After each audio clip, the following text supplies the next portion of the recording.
All right there, everybody. Black business ownership has gone up 400% under President Donald Trump's economic nationalism. That's what we'll be talking about on today's video. You know, there's just something in the air right now. I think we can all feel it and sense it.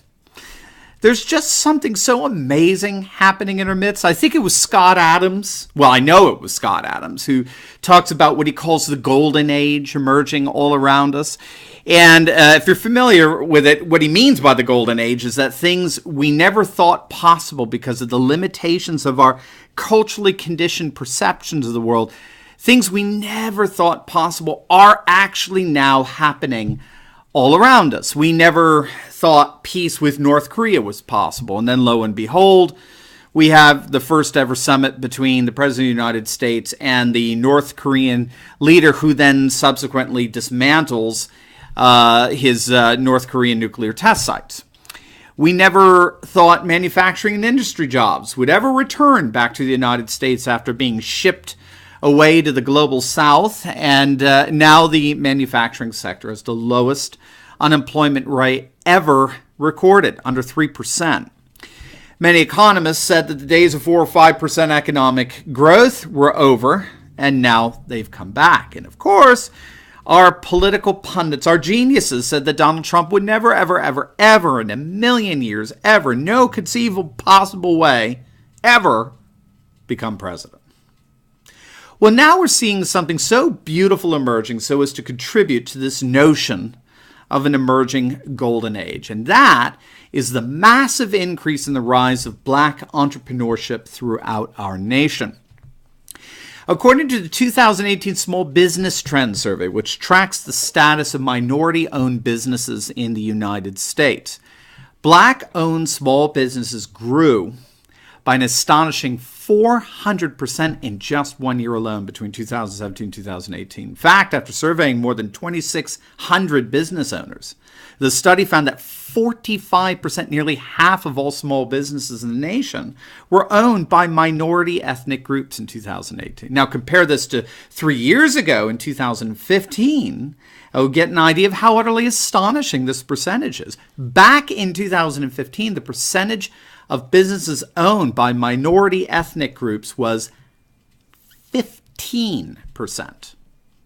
That percentage has grown by an astonishing 300% in just the last 3 years alone. But of course, the most dramatic constituent of this growth has been black business ownership, which now accounts for nearly 20% of all businesses in the United States. Astonishing number. Now, in many respects, this is a follow-up to a video we did a few days back on Trump's approval rating among African Americans. And this was from data compiled by the Rasmussen Polling Group, which historically is one of the most accurate polling organizations out there. Rasmussen, if I recall, had Donald Trump up 2 points the day before the election 2016. So he's one of the few pollsters that saw the Trump surge before the election. We, of course, predicted that Donald Trump would win in a series of 7 videos. My very first videos for this channel, we began on November 1st, 2016, and we predicted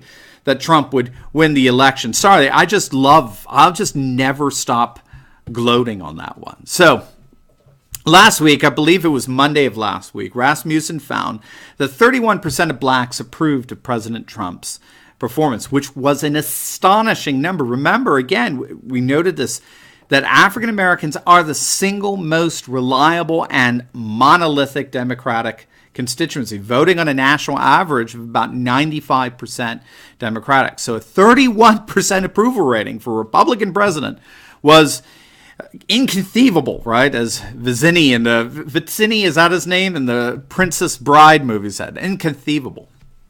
But then Rasmussen found that number in just a few days after that poll actually jumped again to an astonishing 36%. In other words, President Trump, the supposedly racist president, is within earshot of a 40% approval among the Democrats' most loyal constituency. And we pointed out, too, that these poll numbers are coming at a time when black support for the Democratic Party has been at one of its lowest points in the last few decades. A Zogby survey released back in May found that black support for the Democrats was down 20% since January of this year. Now, we argue that one of the reasons for the surge in support among blacks for President Trump was largely due to a massive paradigm shift that's currently going on in the United States when it comes to our conception of race relations. Again, like we argued for the last several decades, but particularly since the 1960s, the whole notion of race relations has been dominated by what we call here on this channel an emancipatory myth, which is a globalist-inspired political idea that re-envisions the state as a grand liberator of individuals from traditions and customs that are now deemed oppressive and discriminatory, right? The emancipatory myth is often referred to as identity politics or cultural Marxism. Regardless, it all boils down to this notion that the role of the state in a globalist society is to liberate or emancipate individuals or groups from cultural and traditional norms that are now considered oppressive and discriminatory.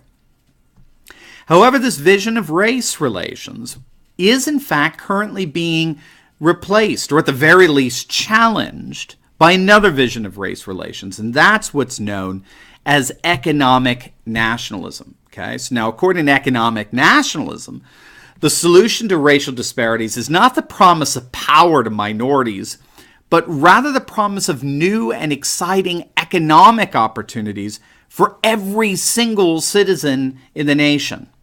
And so if you're a young person looking for an entry-level job, no matter what your race, it's my job as the president to make sure that the borders are secured so that not only do you have employment opportunities, but also your wages are fixed at a fair market value.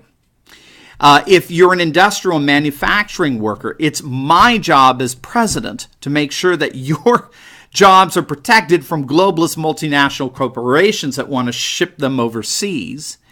And if you're an aspiring entrepreneur who wants to start your own business, it's my job as president to make sure to keep taxes and regulations low enough so that you have a free flow of money and ever-increasing profit margins so as to encourage and promote your entrepreneurial success. That's what we argue was really behind the motivating factor behind this inconceivably high levels of support for Donald Trump among blacks. Well, now we seem to have at least some evidential, circumstantial corroboration for that thesis. Black entrepreneurship is up so substantially in the last year that it would appear rather odd and strange for that not to be effectively transfiguring their approval rating of Trump. And my friends, if this is happening, if the economic boom that we're experiencing really is effectively replacing the emancipatory myth with economic nationalism among all races and ethnicities within our nation, if that's true, the Democratic Party is dead. It just doesn't know it yet. Its whole commitment to identity politics and cultural Marxism is evidenced of late by Andrew Cuomo's ridiculous assertion that America has never been that great in the first place. Boy, that whole commitment to identity politics and cultural Marxism is destined for the ash heap of history, precisely, by the way, where it belongs. As always, please like, comment, and subscribe. Click on our Patreon link below and become a monthly supporter of this channel and help us to continue to analyze current events in light of awesome conservative trends so that you can personally and professionally flourish. God bless.